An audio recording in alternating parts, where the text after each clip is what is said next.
ሰላም ቅዱሳን የእግዚአብሔር ቃል በዘፍጥረት ምዕራፍ 8 ላይ እግዚአብሔር ኖህን ከእርሱ ጋር የነበሩትን አራዊትን ሁሉ አሰበ፣ ምድርም ላይ ነፋስን አመጣ፣ ነፋሱም ውሃውን አደረቀው ይላል። በጌታ በኢየሱስ ስም በዚህ ቀን መንፈሴ ላይ የሞላው ቃል ይሄ ነው።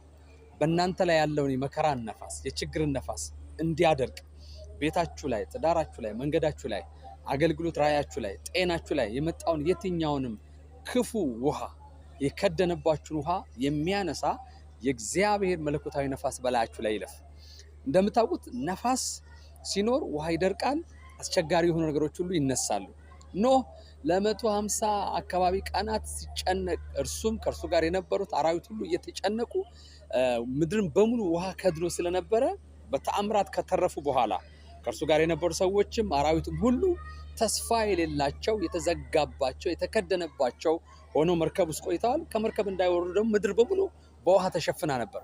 እግዚአብሔር ግን አንድ ነገር አደረገ። እግዚአብሔር ኖህንና ከእርሱ ጋር የነበሩትን አሰበ፣ ታላቅ ነፋስንም አመጣ። ያ ነፋስ ውሃውን አነሳው። ዛሬ በጌታ በኢየሱስ ክርስቶስ ስም በላያችሁ ላይ ያለውን የመከራ ውሃ፣ የችግር ውሃ፣ የማጣት፣ የእርግማን፣ የበሽታ ልዩ ልዩ ውሃ ከኢየሱስ ክርስቶስ የተነሳ እግዚአብሔር በዓለም ላይ ያለውን ሐዘን እንዳስወገደ ዛሬ ከጌታ መንፈስና ጸጋ የተነሳ ከመጣው ከመንፈስ ቅዱስ ድምፅ የተነሳ ላያችሁ ላይ ያለ የትኛውም ውሃ ከመንፈሱ ኃይል የተነሳ የተገፈፈ ይሁን። ብሩካን ናችሁ።